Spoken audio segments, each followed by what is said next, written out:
I would say much less. I'm pretty much an authentic human being, Yeah, as I would say 98%. There are things about me that you would consider inauthentic because I understand what it takes to pass in a white world. yeah, You know, there are just things that you don't do, like drive really aggressively at night or anytime, really. I mean, like, it's a lot of fun driving. Police seem to love the driving aspect of existing as black people. Like, there's rules in this world, but every person that's of color that hears me say this knows that there's black rules for this world. yeah. We teach it so that people don't die. It's not even that so people won't get hurt now. It's so that we won't die.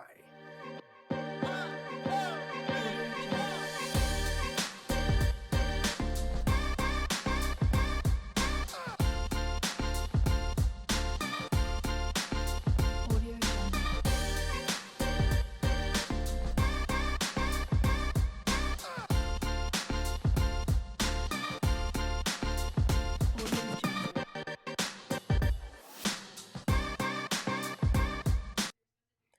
Hello, ladies and gentlemen. Welcome back to another episode of J1Q. For all my J1Qers out there, thank you all for tuning in once again. I tell you, it's because of you guys that I keep coming back. Otherwise, I wouldn't have anyone to talk to.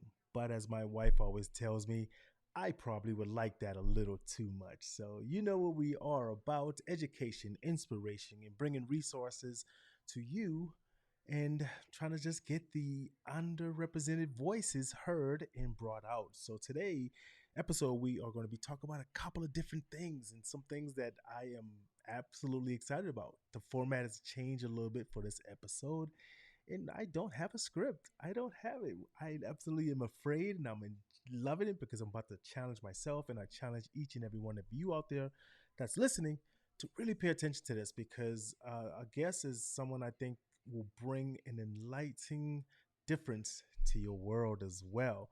So without any further ado, let's get this intro going and get ready to have some fun. Welcome to Just One Question with your host, Lion Flood. This podcast is brought to you by The Minority Report, where our goal is to inspire, educate, and empower you with cultural knowledge. We'll also have conversations dealing with social justice, mental health, and the all-around truth. So if you're bold enough to hear the truth, then you're listening to the right podcast. Let's find out what that one question is with your host, Lion Flood.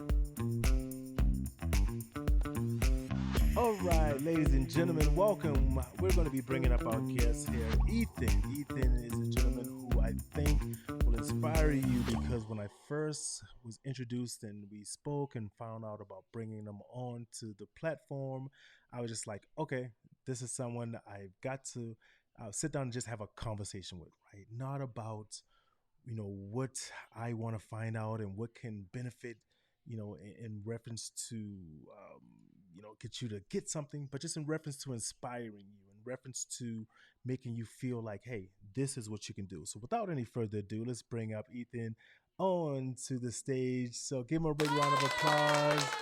Ethan, sir, how's it going? It's going good, really I good. How are you? love it. I love it. So before we get started into all of the things that we want to talk about, and I know one of the things we are going to reference is mental health.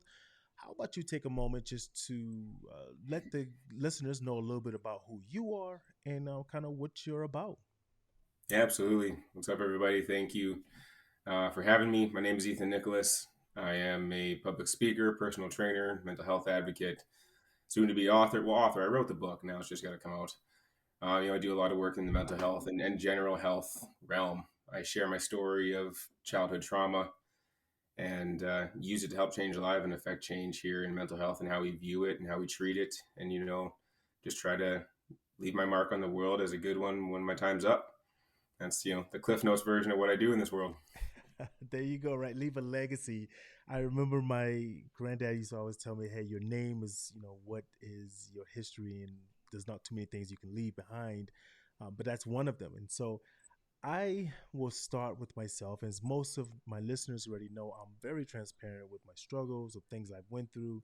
I don't try to hide it. I have the good days, the bad days, and everything. And mental health is something that I am a strong proponent of, especially being a retired military veteran.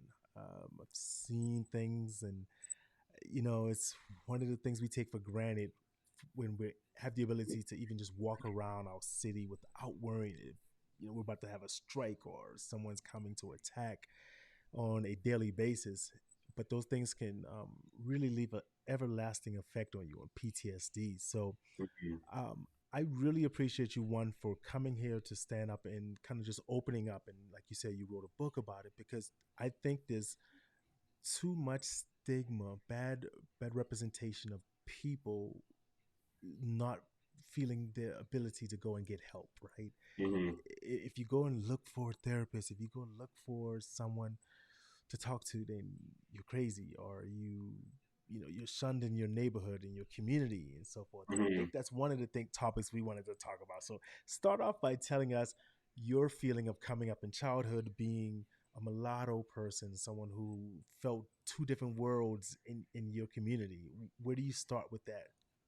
Honestly, I had a different experience in life, from the start. You'll learn about me that I'm a childhood abuse survivor over a decade, and that's, twisted enough. But to look back on my life now with the knowledge that I have about, the Black experience and what I've lived through, seeing, firsthand just how whiteness affected my life from the get go. Like the person who's supposed to be my father, I won't give him the title. We'll call him Lenny. Uh, is Jamaican, straight off the boat Jamaican. Mom went down on a mission trip. That's how they met. My mom is full white. Obviously, you get this color. And I didn't know it at the time, but there was always this phrase in my house, especially when I got later into my teens and started, trying to fit in, and wearing toques like this wouldn't have been allowed. Off to one Mm, side, wearing a straight brim cap would have been. Had to be out front, had to be bent. I wasn't allowed to wear my pants below my ass. Like all of my friends were doing. All of this, the style from hip hop at the time in the '90s and the early 2000s, just trying to fit in. And there was this phrase, and I know you're going to edit this at some point. Um, Lenny used to say, "I'm raising a black man, not a nigger." yeah. And I never understood the phrase. I didn't quite get it because my friends aren't that. So then what are they? And it was so confusing. I didn't understand the concept, but I look back now and see how fear of his own, experience in this world, the way he has to go through life, changed how he tried to raise me. And I was raised to hate black people. I Hmm. was raised to want to be white, like lean into I know the words to way too many country songs. And both white and black people let me know that. Apparently, it's wrong to know country songs as a black person, except for if you really look at where country music comes from. I mean, we own, as black people, most genres of music. If you didn't know Yeah. that, that's something you now know. Go ahead and look it Hmm. up and you got to scroll past the first three that are all white pages only, and then get to the real history of music, and you'll find that we Yeah. own a lot of that. Sorry, I can talk really fast, and I talk a lot with my hands. No worries. But my experience growing up as a mixed kid was horrible. I didn't fit in anywhere. We talk about racism as, white people, especially from a place of power. That's what racism is. It comes from a place of power. So white people, I got it. Like, that made sense. They hated me because I was black, but I didn't get why black people that were darker than me never liked me. It's like I Yeah. couldn't earn my blackness, even though people choose to say the N word to me the same amount of times as they say it to everybody else. In fact, I've lost lots of blood in my life fighting for my life because of that word. So I didn't get treated any different by the world, and the place where I actually shared in their suffering didn't want me either. And I never knew where to fit. I particularly spent time with my mom, who didn't abuse me more than anybody. So I'm going to pick up traits from my mom. That's a normal child thing, but it always cost me because what I learned was white. You know, Right. that definition of we talked about this in our meeting of you don't talk black. Like, what's Hmm. talking black? You expect me to cuss more? Trust me, I can do it. I'm really good at it. I love cussing. Cussing makes me feel good. It's very cathartic. But I don't talk like this, very soft and eloquently, and I can use big words that are 18 syllables long and make people feel really stupid as I look down my nose at them, because that's what people think they want us to talk like, white, more in their lane.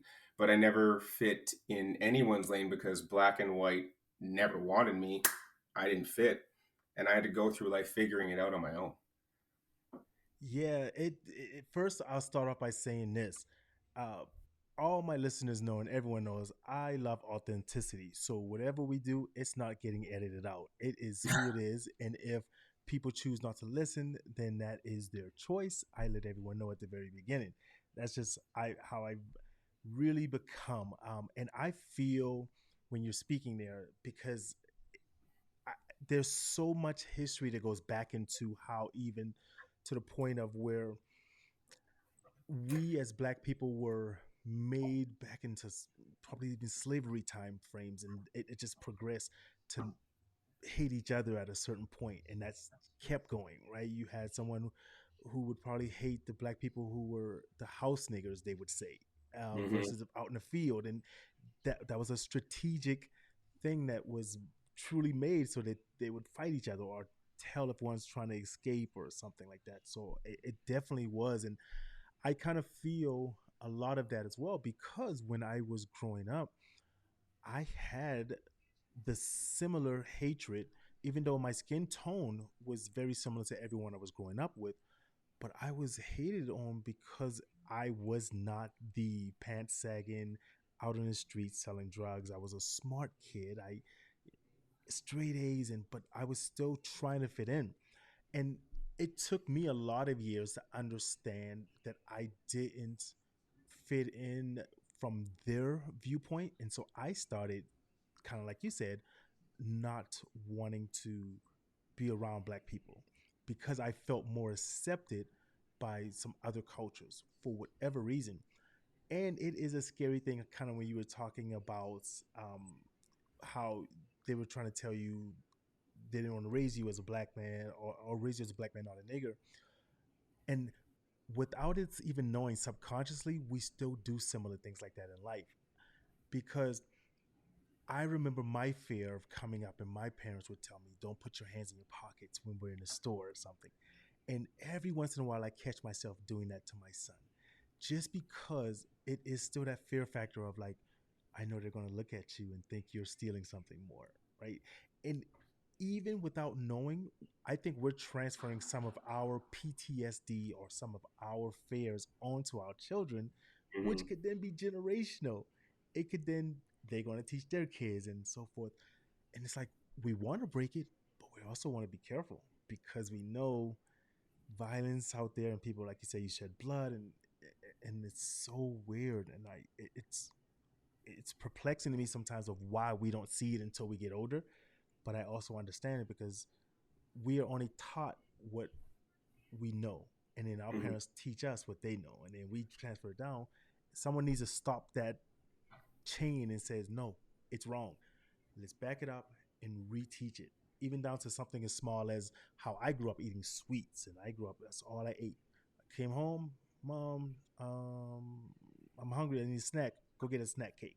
And now I try to work to show my son when he asks me, hey, go get a fruit, get a banana, get something Mm-hmm. different versus than just shoving what I had, but it's natural for me. So what, Mm-hmm. where do you think, where's this leading towards, right? So you fought all that fight, you show them that, hey, I can adapt in whichever culture, whichever world I'm in. Now that you're in your adult life, do you feel like that's still present? Like, does it still hit you and affect you? I would say much less. I'm pretty much an authentic human being, Yeah. as I would say 98%. There are things about me that you would consider inauthentic because I understand what it takes to pass in a white world. You Yeah. know, there are just things that you don't do, like drive really aggressively at night or anytime, really. I mean, like, it's a lot of fun driving.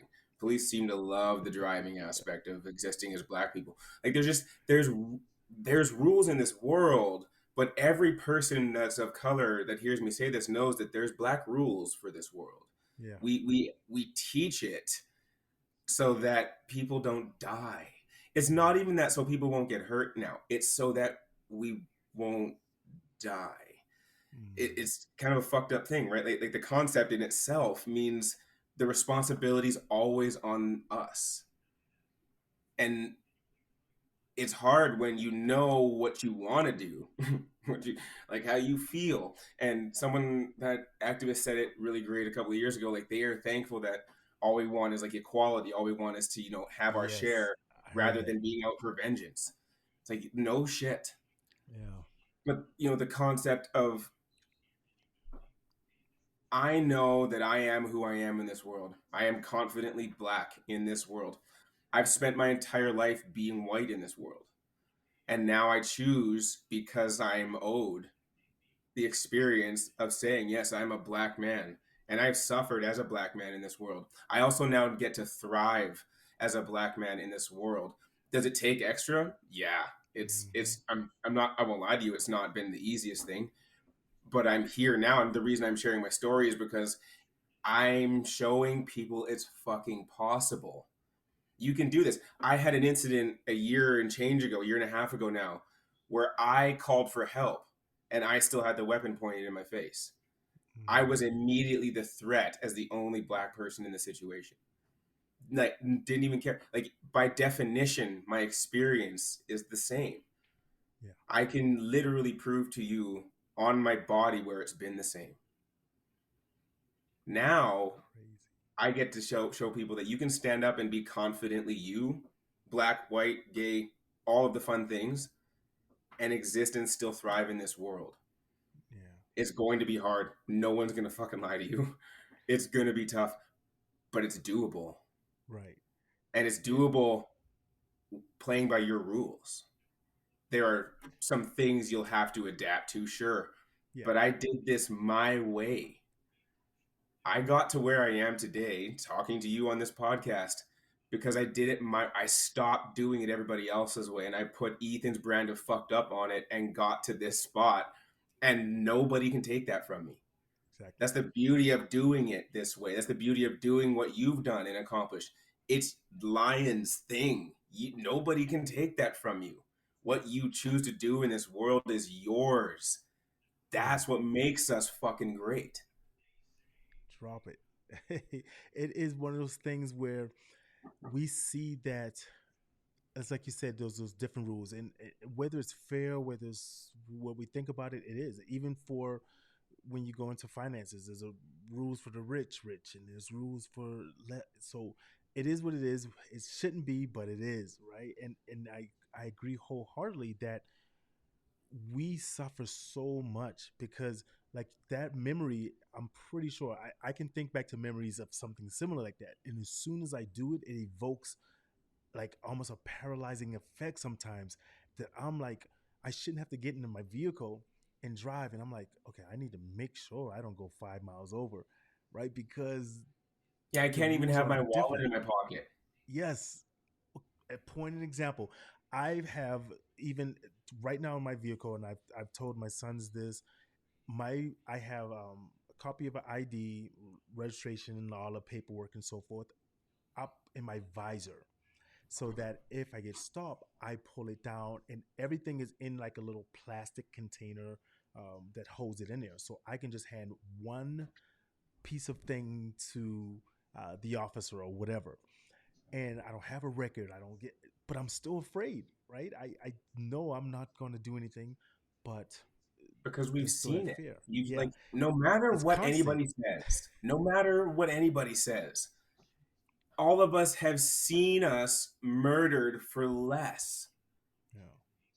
Like the concept to me is fucked up that we still have to explain this thing when it's like we've all seen the video evidence that even if we do what we're told, our lives are in danger.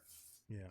You The twist in being gaslit into thinking there isn't a legitimate fear in getting in my fucking car is mind numbing. Yeah. Even It's beyond come the in the car face. as well. It's come in the face. Yeah. I made, not recently, we've been here about 5 6 years now. So my wife and we moved into a very affluent neighborhood in Las Vegas, Nevada, and I have, within 5 years, especially more once we first moved. I got the cops called on me just out walking my dog, maybe 3 to 4 times. Right, I've had the cops come to my home and ask me when I was out working in my garage, "Are you supposed to be here?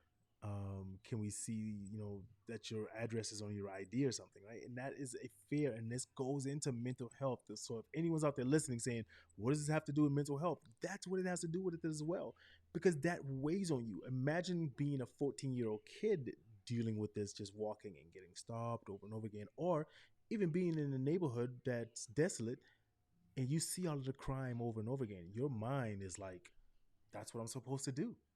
I didn't know until I was 29, I'm 32 now, that traffic stops weren't supposed to be 90 minutes long.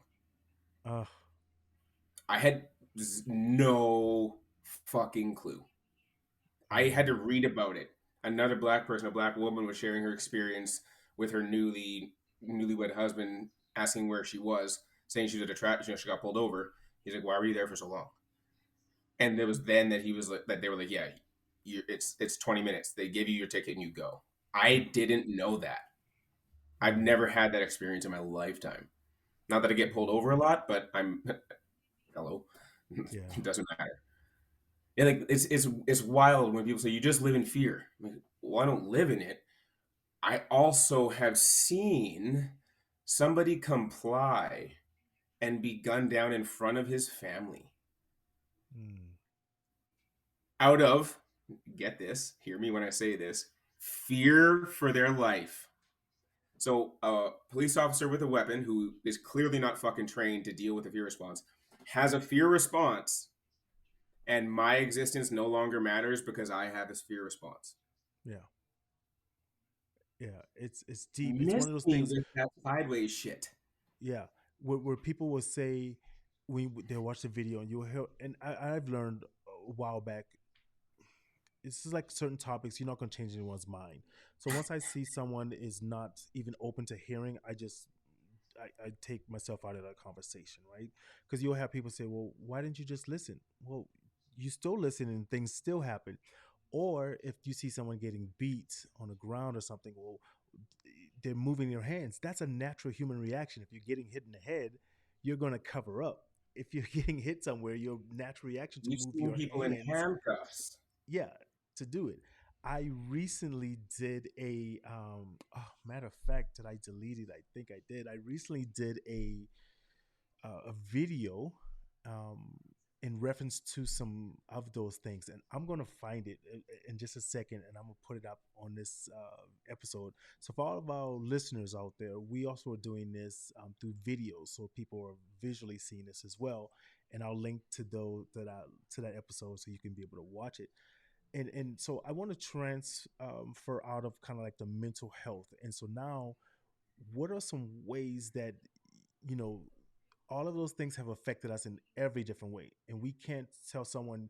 It's like when someone loses someone in their life, right? You tell someone you only got an X amount of time to grieve. No, everyone grieves and handle things in their own way.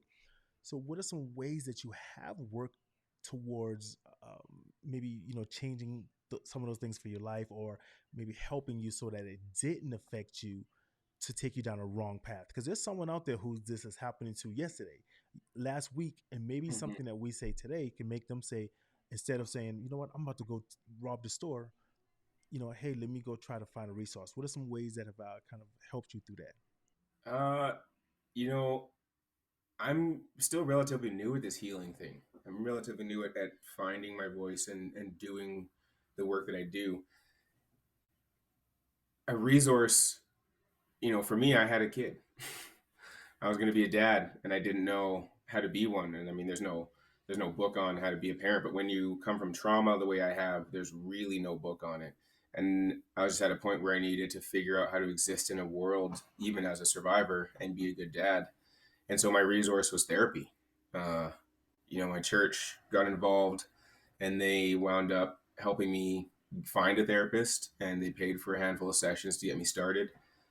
And it took this guy 6 months of me just not caring to really get through to me. And my most powerful resource was I wanted to be better. It finally clicked with me that I was tired of being the way that I was.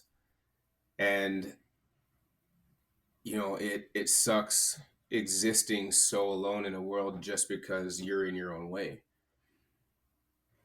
So for me, it really was I needed to be better and I wanted to be better. And so I took a chance on therapy. And in therapy, I found this calling, this thing that I get to do, speaking and sharing my story. And it was never that I wanted to do this. I fell into it. Right. But as I healed through therapy, other resources became, present to me, like learning how to breathe properly. And it sounds goofy, but if you're listening to this right now, I want you to check where your shoulders are in relation to your ears and see if you can relax them down away from your ears. If they moved, you just kind of proved my point. You're holding so much tension in your body right now, you don't even notice it. Then, take a second. I'm gonna walk you through something really. This is a great tool for a second. Wherever you're listening, just sit up. I want you to relax the shoulders, pull them down, let them chill. Even though I'm talking, you aren't. So I want you to relax your soft palate. It means let your tongue fall to the bottom of your mouth. Feel how it relaxes the jaw. I just want you to take a nice deep breath in through your nose. Hold it. You can feel that stretch in the lungs, and exhale slowly through the mouth till you're completely empty. Again, hold it there. Feel that cavern in there, that empty sac. Take another deep breath. Now, as you exhale, try to pull your shoulders down and relax even more. Relax your butt into the seat. Relax your feet into the ground. And just sit in the quiet for a second. If you close your eyes, you can open them now. How do you feel? That's how easy. That's a tool I never even realized. I used to sit like this constantly and never even clocked that I was doing it. Wow. And we carry tension so deep in our bodies from everyday stresses. Life happens, we get it, but we just never take that second to just give honor to the fact that we are stressed. Yeah. So give your body a moment to just fill space and then let it out. And Right. take up space. That sitting up to breathe is really taking up space in your own body in a healthy way. And then as you exhale, now you find that you have more of it, right? Your shoulders feel better. You might feel a little bit better in here. You're not so heavy and scrunched up. You're a little bit loose. And that's a tool. And that's a concept that I didn't learn until 3 years into healing, into Wow. therapy. I did not even know that until just now, and I started doing it. And for a second, I was like, "Oh man, I'm on the show here. Let me get back," because I started letting the shoulders go down. But it is absolutely true because first thing I like to say to anyone who's listening to us, right? It's okay to not be okay. We hold so much in, especially as Black men.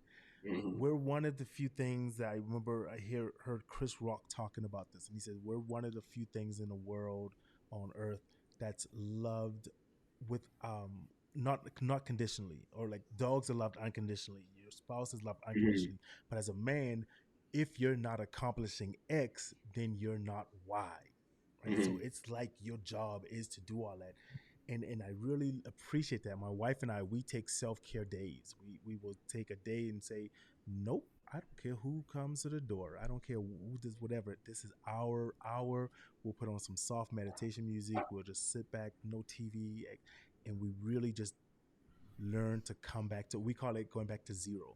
We come Mm-hmm. back to where we're at. And this made me think of something a second ago when you were just talking about some stuff, right? I looked at, and anyone's listening to this, go look this up for yourself. There's a video, I think this was back in the 70s, and where they would take young children in a room, Black kids and then white kids and so forth, and a couple other cultures, and they would ask them, they would give them dolls, The good and they doll, would bad say, doll experiment is what it's yes, called. right. And say it again so people can hear it. The good doll, bad doll. Good doll, bad doll. If you have a moment, go look at this. It is so eye opening, It's right? heartbreaking. It is to see young kids who haven't even experienced anything in life that say, yeah, that doll is better. Well, why? Because it's white.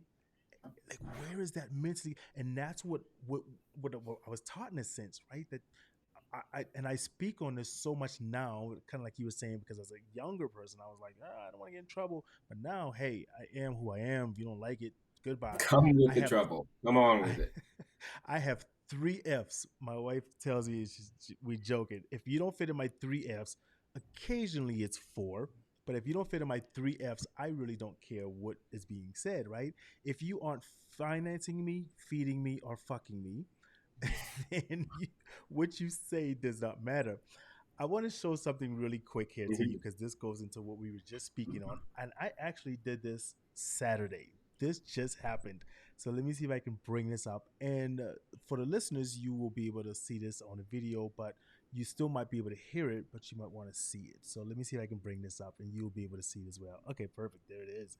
So let me see. I just show you a little bit of this right here. Let's see. Corey, Eric, Philando, Ahmad, Steven, Kenneth, Amadou, Jonathan, Christian, Terrace, Sean, killed him a day before his wedding. Jamal killed him while he was in handcuffs. Mike killed him while he had his hands up. Kamani, Ramali, Philip, Alton, about 3 Kevins, about 2 Joys. John, Laquan, Bathon, Stefan, Tony, Tamir, Elijah, Antoine, Isel, Terrell, Dontre, Akai, George, for him, set the country on fire. Timothy, Patrick, Paul, Tyree, Quintonio, Darius, Jeremy, William, Anthony, Dante, Oscar, Kendrick, Keith, David, Walter, women like Sandra, Betty, Rihanna, India, Michelle, Tatiana, Tanisha, Rika, Natasha, Pamela, Janet, Megan, baby Ayana. All that we lost, your name live on. Wasn't killed by a cop, but I can't forget Trayvon. Can't forget Emmett, and all of those we lost to the beast. No justice, no peace. Oh my goodness. I just got chills rewatching that. Like, so there for those what was that? Okay, let me get that one off. Technology, right? But for those who could see it and those who didn't, it was a video of me side by side referencing like all of the killings that's happened recently in a rhyme, and it took me like 30 takes to get that. But I also have another positive version about some black historians as well, and I'll bring that up in a second. But my whole point to this was, right, it's kind of like you said, those are the people who were doing what they're supposed to do, laying in their own bed. And then another hard thing to swallow is there's no repercussions Mhm. for the actions from the people who do it. And it's a scary thing, but the healing, what you said, it starts it all. I am a firm believer in finding therapy. It does not have to be the conventional way. It can be Mhm. whatever institutional way that works for you and your family. I grew up in a household that I rarely heard the word "I love you," Mm. really, and I didn't realize it affected me into my adulthood. To this day, it still does. I remember my sister one day telling me she loves me, and I would always say, "Okay, yeah." And one day she just looked at me. She said, "Why don't you ever tell me that?" And it was like at a moment where it's like I had to be real and look myself in what I call a dirty mirror, and I go like, Mhm. "Yeah, why don't I?" Right? And sometimes we have to rationalize with ourselves to help us through our own trauma and healing, right? Healing, and it's not a 2 week thing, 2 month thing. It's going to take you however long it takes you. And even when you think you're healed, you're probably not. There's still some more things to do. And like you, the kids, man, like I truly believe this, right? I hear a lot, especially in our black culture, people saying, I want to give my kids everything that I never had. I agree with it, but I disagree wholeheartedly. I say I want to teach my kids everything that I was not taught. Mm. Because what I got and what I went through, the trials and tribulations, it made me who I am today. It made me strong. Yes, I want to make sure you don't go through as much as I went through, but hey, Mhm. you're going to learn it. You're going to always listen to our parents. But I want to teach you about investing. I want to teach you about growth and how to, place money here and expand generational wealth and grow things versus not just giving it to you, right? Teach a person to fish and they can feed themselves for life and stuff. So, Mhm. yeah, I appreciate you for coming on and opening up to this. And and I know something that we were talking about earlier in our first kind of call as well. You kind of do like side hustles. I don't want to call them side hustles, but businesses and et Mhm. cetera, and fitness and stuff. Talk to us a little bit about that. Has that guided you and helped you? Do you provide that for other people if they wanted to get in touch with you and, maybe just Yeah. say, Yeah. let's talk Honestly, about it? yeah. So I'm a personal trainer by trade. That's what I do for a living outside of speaking, try to change the world. And it wasn't until, when COVID hit in 2020 that I changed for myself. I was at kind of a crossroads in my life, needed, I was 260 pounds then, give or take, and just was not finding any joy in what I was doing. And there were multiple reasons for that. And, I handled the business I had to handle and made the conscious decision that I was going to live for me for once, like really live, to take care of my health, to show myself the respect that I deserved from me that I've never given myself in my life. And so, over COVID, I lost, I think, a grand total of like 88 pounds. Went back to playing semi pro football, took my life over, but it wasn't necessarily about the physical.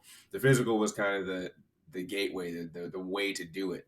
It was all about my mental journey. I started walking in the mornings and spending time learning in audiobooks and just being in quiet, and getting to actually practice things that I had learned, like the breathing, living for how I wanted to live. And then I got this crazy idea in my mind that I wanted to know what I was great at. And I read David Goggins' book, and I don't agree with everything he says. Some of it is really toxic. Like, let's be real. But the concept behind we always have more. I wanted to know for myself what my more was, and so I used that concept in the gym, and I changed how I was training. And as it progressed, my clients started to see the change in me, and they wanted to know what it was all about. So I redid how I was doing business and started hosting my clients in for group sessions where we were basically competing with each other. It's a safe way to always leave my gym better. Yeah, I'm going to go to war with my friend Stu that comes in and trains. We're going to go hundreds for hundreds of reps all day. And I'm going to beat him because I'm a psycho and I always have more. I learned that early about myself. I know going in that I'm crazy enough to want to be the best in the room. That's for me. That's my goal. I want to know how great I am. But what it brought out was when Stuart would beat me and then I'd beat him, he would have to beat me. It didn't sit well with him to not be able to be doing something that I was doing. And so he would go and push himself. And so every time he's beating me, he's beating himself. And the concept was that no matter what, you continue to prove to yourself that you are capable of more than when you walked in my door. And that starts to stick with you. Our whole lives, we've been told that we can't do stuff. Other people have dictated how we walk through life. And it sticks with us in how we operate. In my gym, we find that you continue to build your own confidence in your own self, finding your own strength because you were able to dig that little bit further. It sticks with you outside the gym. People telling you can't do shit doesn't really register anymore because those lies from before aren't there. You've proven to yourself on a basic level that you are capable of more. And that sits there and it's this intrinsic confidence. And that's how I run my business now. Everybody that shows up, I still have privates. People don't want to play with the crazy. That's cool. But I open my groups up to where everybody shows up. If you come through my door, I promise you'll get better. I'm in the Yeah. business of helping people get better. I believe without a doubt that everybody can do this. Yeah. I have a 60-year-old client that does the full 90 minutes. When she started with me 6 months ago, she was only doing 20. It's literally doable for everybody. And all it breeds is, yes, physical bounds. I'm the greatest athlete I've been in my entire life now. But mentally, I am tougher than I've ever been or will be because I continue to prove that I am, in fact, capable of more. Yeah. And it's such a beautiful place to be. And so that, Fight Me on This is Instagram for me. It's, I share a lot about speaking and training there. But you can also reach out to me there and ask me questions. I do online work. If you want to come join the crazy, if you're in Edmonton, Alberta here, please do. But it's a lot of fun and it's much deeper than just physical. It's blending mind, body, spirit so that you are prepared to exist in a world that's going to tell you that you can. Man, absolutely love it. And it resonates so much when you get to that point where you talk about the world tells you or people tell you you can't do something, right? And eventually, if you hear it enough, you start to believe it. And the strong separates themselves. And I really love telling people of, there has to be more. And that's one reason why I kind of went the direction of just one question. Because sometimes we have to ask ourselves that question: what do I need to do to change? What do I need to do to get better, right? We got to start putting the blame on everyone else. Sure, things happen in life and, kind of derail us here and there, but we really got to focus on it. And I love that fact that so we like to give a shout out at this point in time to a fellow podcast. It's called Connect with Candy. This podcast is all about women empowerment, inspiration, and guidance, helping women through tough times with reasonable resources and information. If you get a chance, do us a favor and go check out Connect with Candy. That's with a K, Konnect, with Candy, with a K, Kandi, streaming on all platforms: Apple Podcast, Google, iHeartRadio, and all of the podcasts, or wherever you get your podcasts from. Check out Connect with Candy. Back, and that was a word from our sponsors. Thank you all. Go check them out and make sure you get exactly what you need. We were talking about a couple of things there, but I also want to kind of share something with you all that recently really came into my life. My aunt, she wrote a book in reference to our family, and I love it. And I just got the copy in the mail like the other day. For the viewers who can see this, it's called The Story Worth Telling. And she goes back and she travels our DNA, where we came from, our lineage, everything. And I'm mind blown literally reading this book. It's a good little read. She's not selling it. It's only for family only, but it has pictures of our past, our history, all of the families. And she talks about the great things that have been done, where our family members are at, the schooling.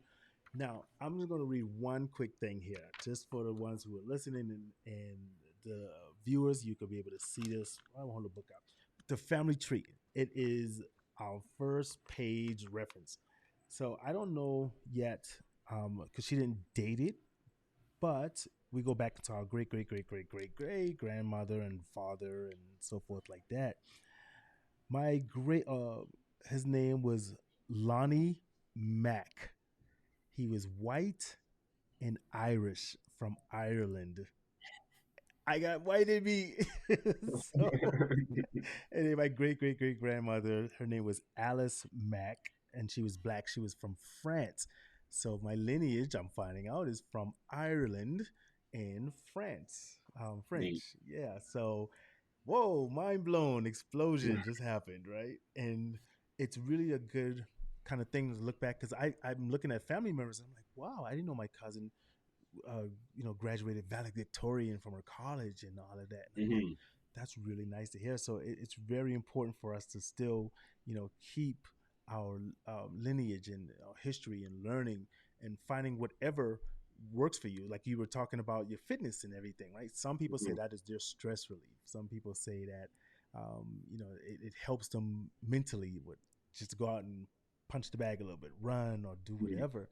And so we're going to be wrapping up in just a moment, and we're going to get some final things out there. And all of the pages and everything that Ethan told you to reach out to him at, they will be included into our show notes. And so all of our listeners and viewers can go there and click on the links and follow him.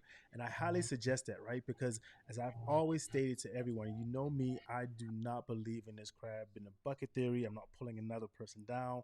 I am pushing you up, because if you get out and you knock the bucket over, we all escape, right? And if you leave and go, then hey, we're just there, right? But at least it's a better chance for us to get out. So 2 last things before we go. I want to play the second one, and hopefully this one is very short as well, but I may edit this one out. I don't know, but let me play the second one for everyone to be able to listen and be able to see as well. And again, I just posted this one recently as well, and I think we have it. So here it goes.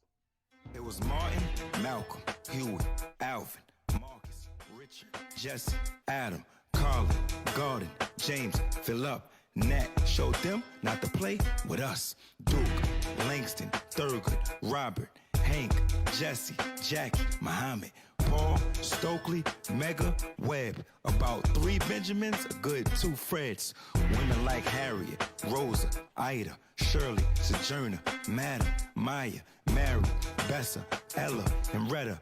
Even baby Ruby was out here applying pressure. Gil, John, Booker, Sid, George, you nuts if you don't know who he is. Bayard, Charles, Roy, Carter, Cecil, just for drinking them white folks' water. All kings and queens, yes, for real. And to the ones that we lost, like Emmett Till, and all those that's here, we gon' continue to hold it down. Say it loud, black, and I'm proud. Wow.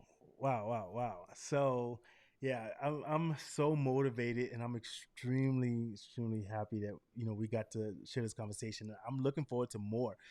All of the listeners, reach out to Ethan, reach out to myself, drop an email if you enjoyed this.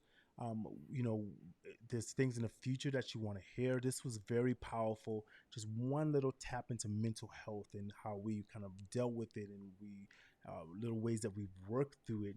And we can't solve everything, right? But we can try one little person at a time, reaching one person and working to change their world, and just making things just a little bit better for each other. What final words do you have for the listeners, for anyone out there that's you'd like to share with them? What final words would you like to depart on?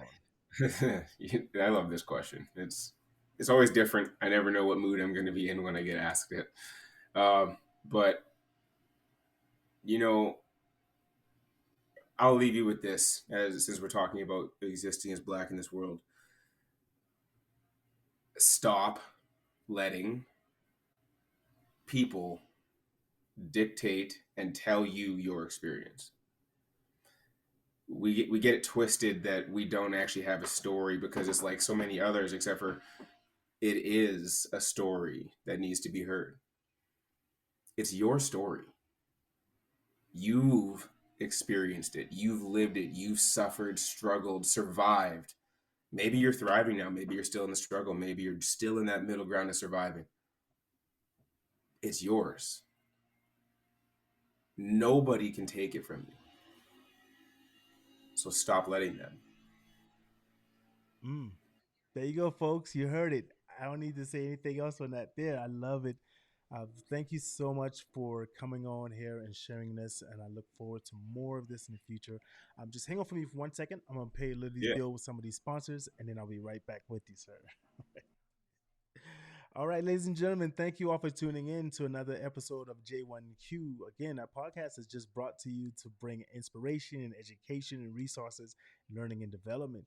This episode has been really touching, and it's been different for me, and I really like it because I got to just be a little bit of myself. And I noticed that in reference to some of the things we spoke about, right? I have to be in 2 different worlds and 2 different parts, and I'm learning to embrace the love of the Blackness of who I am. And as most of you know, we're working towards rebranding some things and changing some of the focuses. And I've sent out a survey, and I'm extremely excited of hearing and seeing some of the responses we're getting. And right now, one of the names that's in the lead, and I'll tell people who might be tuning into this episode the first time, one of the name changes that we were thinking of, or additions, maybe not directly changing the name, but was called Culture Shock. And the actual other one was called Black Negus. And for those who don't know, Negus is the African Ethiopian word for king, royalty, right? And it says N-G-U-S. And that whole word of niggers and Negus, it's a long thing in it. And I'm learning more about it, and it's extremely exciting. So, but with that being said, I appreciate it. And thank you to everyone who's listening. And as always, like I always tell you, make sure you keep living while you are alive. Thank you for listening to Just One Question. I know you enjoyed the show because you made it this far. If you want to hear more, subscribe, share, and don't forget to give us a 5-star review. Now, what's your one question?